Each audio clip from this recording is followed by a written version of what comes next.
এই যে ভিডিওটা দেখতেছেন না, এই ভিডিওতে দেখেন কিছু মানুষজন আসলে আবেগের বশে কতগুলা কোক কিনছে, তাও একটা দুইটা না, দেখেন মানে পুরো ডজন ডজন হচ্ছে কোক কিনছে। কোক কিনে ইসরায়েলের যে পতাকা আছে এই পতাকার উপরে ঢেলে দিচ্ছে।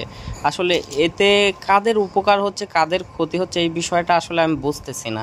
আসলে প্রত্যেকটা মুসলিমের দায়িত্ব যে ইসরায়েলে পণ্য বয়কট করা বা ইসরায়েলের কোনো পণ্য ব্যবহার না করা, যতটুকু সম্ভব মানুষকে বোঝানো যে ইসরায়েলের পণ্য ইউজ করা যাবে না, যতটুকু আমাদের সম্ভব। আমরা তো এখন চাইলেই পারবো না হচ্ছে গিয়ে যুদ্ধ করতে বা গিয়ে সরাসরি প্রতিবাদ করতে, তাই আমাদের যতটুকু সম্ভব আমরা এতটুকু করতে পারি। তো এখন বিষয়টা হয়েছে কি, মনে করেন যে এখানে কতগুলা মানুষ এই কোক কিনছে, কেনার পরে এইভাবে ঢেলে ঢেলে নষ্ট করতেছে, ভাবছে যে আসলে ইসরায়েলের পণ্যের উপরে যে আমরা ঘৃণা পোষণ করতেছি এটা। কিন্তু আসলে দেখেন এই কোকগুলা যে আপনারা কিনছেন টাকা দিয়ে, এই টাকাগুলো আসলে কোথায় যাবে? এই টাকাগুলো কিন্তু সেই ইসরায়েলেই যাবে। তাই আমাদের উচিত যে এগুলো আমরা না কিনি, এগুলো আমরা ব্যবহার না করি। যদি আমরা এগুলো না কিনি তাহলে কি হবে, এই জিনিসগুলো বিক্রি হবে না, তখন দোকানদাররাও কিনবে না। এখন যদি দোকানদাররা না কিনে তাইলে মনে করেন যে কোম্পানিও তৈরি করতে পারবে না। তো এইভাবে বয়কট করতে হবে। এখন যদি আমরা টাকা দিয়ে কিনি, কেনার পরে এগুলো নষ্ট করি, তাহলে একে তো হচ্ছে আমাদের টাকা অপচয় হচ্ছে, দ্বিতীয়ত মনে করেন যে এই টাকাগুলো কিন্তু ঠিকই ইসরায়েলেই যাচ্ছে, ওরা আরও প্রোডাক্ট তৈরি করবে।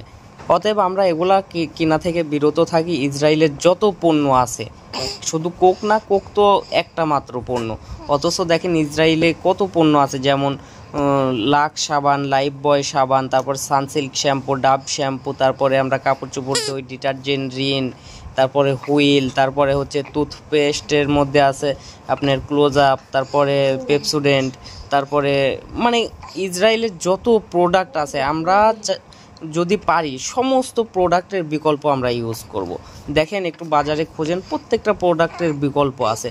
তাই আমরা ইসরায়েলি পণ্য কিনবো, কেনার পরে এগুলা ধ্বংস করব। আসলে এই জিনিসগুলা করলে এই টাকাগুলা কিন্তু ঠিকই ইসরায়েলেই যাবে। আরেকটা বিষয় দেখেন, এই যে আমার মেয়ে কিন্তু আজকে নাড্ডু হয়েছে, অনেক কিউট লাগতেছে, ঠিক না?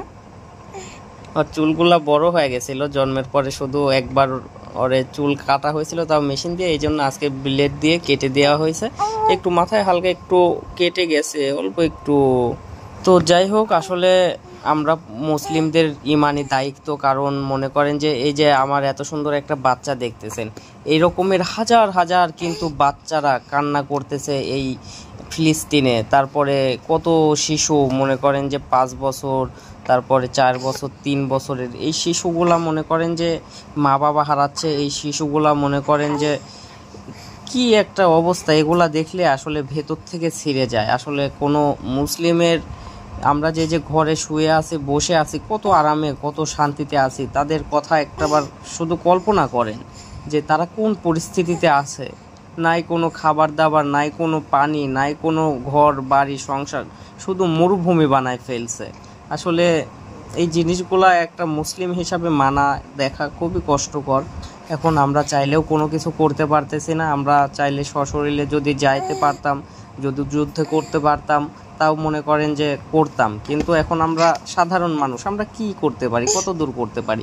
তাই আমাদের যতটুকু সম্ভব মনে মনে ঘৃণা করা, তাই ইসরায়েলের সমস্ত প্রোডাক্ট বয়কট করা, ইসরায়েলকে যাতে আমরা কোনোভাবে বিন্দুমাত্র সাপোর্ট না করি, যাতে আমাদের দ্বারা ইসরায়েলের বিন্দুমাত্র কোনো উপকার না হয়, এদিকে আমরা খেয়াল রাখবো।